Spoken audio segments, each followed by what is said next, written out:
Welcome to this edition of Empower 305. With us here today is not just a special guest, it is a long-awaited guest, and that is Juvenal Santana of our Department of Resilience and Public Works. Congratulations and welcome. Thank you. Thank you for having me. Yeah, it's been a couple of years. Chasing me down. Yes, it's been, I have to say, you've been the toughest guest to get here. So we all feel honored.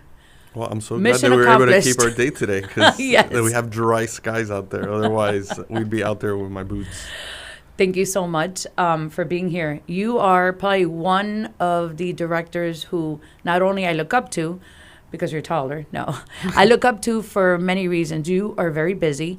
And I think I met you many years ago when we had our Emergency Operations Center open. So I got to see what you did during emergency operations, but when it floods, we become the best of friends. Yes, yeah.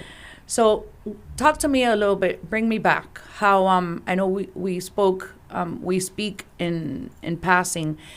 How did you get into civil engineering? How did you start your career? Well, I had a fondness for math and for drawing. And after taking a couple architecture courses at Miami-Dade, I figured out that I didn't want to continue to spend sleepless nights putting models together. So I let math be my driving force. And then the next career that I had considered was civil engineering. Actually, there was a combination of architectural and civil engineering, which is what I thought I would be getting into, but I ended up doing civil engineering and haven't looked back. You started your career in civil engineering. You started where? Not here in the city. No, right? I started in the private sector. The city of Miami it has been my one and only public sector job. I'm getting close to my 15th year here at the city, but Wow.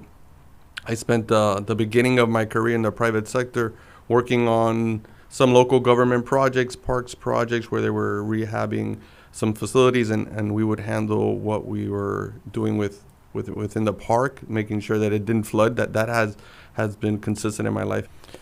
So I became a certified floodplain manager while I was here at the city. I had the opportunity to go to the National Fire College and the FEMA headquarters in Delaware.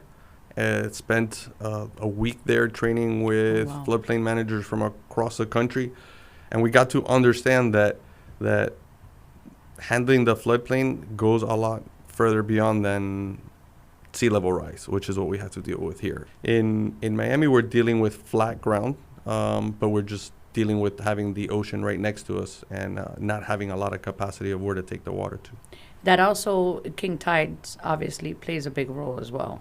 So that's one of the most challenging times of the year when we get into those high tide seasons and king tides where we may have flooding, and we've been working on a program to eliminate that, but where you may have flooding when it doesn't rain, where water is basically just seeping back through the ground and coming above. And the program we've been putting together is that we've been installing these special devices, which we call valves, backflow valves inside our pipes, that prevents that from happening. Good to know. So, but if we get a heavy rain event during a king tide, all bets are off. Typically, we will see some flooding. We have seen it, and I know you've been instrumental in putting besides the permanent pumps that are out there, you've been quite instrumental in making sure that those troublesome areas also have the additional temporary pumps to flood out. We push out definitely the water.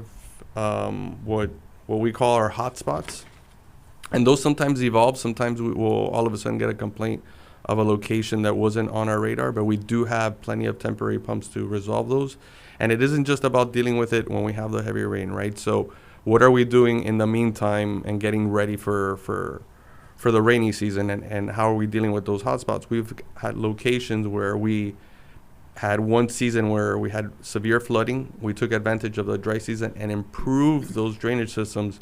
And now we're seeing the benefit of it, that where we maybe needed to have 2 pumps, now we only need to have 1, where we needed to run a pump 24 hours a day. Now it's just intermittent. So it's not just being able to deploy the pumps, being able to improve the system along the way so that you're not always depending on these pumps. And we also see that the Vector trucks are out there cleaning the catch basins, because and working together with solid waste. I know that there's unfortunate, as much as we want to tell people not to pollute, not to throw out, discard, and do illegal dumping. In some areas, I have seen it, and it's unfortunate. People tend to toss things out, and what happens in the long run, right? Things, get stuck in there, and that's why the water doesn't flow. Talk to me about that. So one of the conversations I've liked to had with the community is that it's in everyone's responsibility to help manage the conditions that we get when we have a heavy rain event, and that comes from the basics of keeping your swales and your sidewalks in front of your property or business clean at all times. It is, some people believe that it's someone else's responsibility, but actually it is by city code. It is the responsibility of those abutting property owners who keep those areas clean. And sometimes when they slack on that or they fall behind in that effort, that debris does end up in our drainage systems. And sometimes it's just a matter of having your leaves properly collected. And we are now going through a citywide effort to maintain the wells. As of last year, we were able to clean every pipe in the city within the 2-year cycle that we were mandated to take care of. Talk to me about one project specifically in your 15 years of tenure as director, or an accomplishment that you feel has been very rewarding. One of the things that we are currently implementing, and it has to do with the mandate to making sure that our infrastructure, which is our stormwater system and our roads, because that's what we're responsible for. Anything that happens in the public right-of-way that is under the city of Miami's jurisdiction is our department's responsibility to oversee and administer. From fixing sidewalks to repaving roads to fixing potholes. One of the things that I would say is currently an accomplishment that I think continues to pay dividends is that we've initiated what we call an asset management program.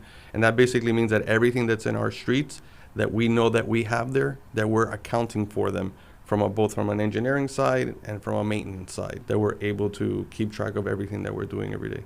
Should someone have a related question for your department, where should they go?